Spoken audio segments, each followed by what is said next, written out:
বাড়ি ভাড়া ৫% বাড়ানোর সিদ্ধান্ত প্রত্যাখ্যান করে খালি প্লেট নিয়ে ভুখা মিছিল করেছেন বেসরকারি শিক্ষা প্রতিষ্ঠানের এমপিওভুক্ত শিক্ষক কর্মচারীরা। আজ রবিবার বেলা ৩:৩০টায় কেন্দ্রীয় শহীদ মিনার থেকে খালি প্লেট নিয়ে শিক্ষা ভবন অভিমুখে এ মিছিল করেন তারা।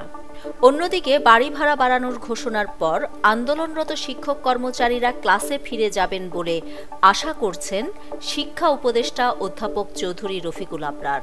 আজ রবিবার সচিবালয়ে সাংবাদিকদের সঙ্গে আলাপকালে উপদেষ্টা এ আশার কথা জানান। পিআর পদ্ধতি নিয়ে জামায়াত ইসলামীর আন্দোলন পরিকল্পিত রাজনৈতিক চাতুরী ছিল বলে মন্তব্য করেছেন জাতীয় নাগরিক পার্টির আহ্বায়ক নাহিদ ইসলাম। আজ রোববার বিকেলে নিজের ভেরিফাইড ফেসবুক পেজে দেওয়া এক পোস্টে তিনি এমন মন্তব্য করেন। দলীয় প্রতীক বাছাইয়ের ক্ষেত্রে শাপলাতেই অনড় অবস্থানে রয়েছে জাতীয় নাগরিক পার্টি।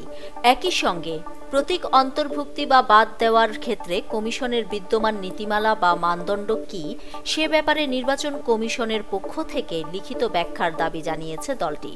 আজ রবিবার নির্বাচন কমিশন সচিবালয়ের সিনিয়র সচিব আখতার আহমেদের কাছে এমন দাবি জানিয়েছেন দলটির আহ্বায়ক নাহিদ ইসলাম।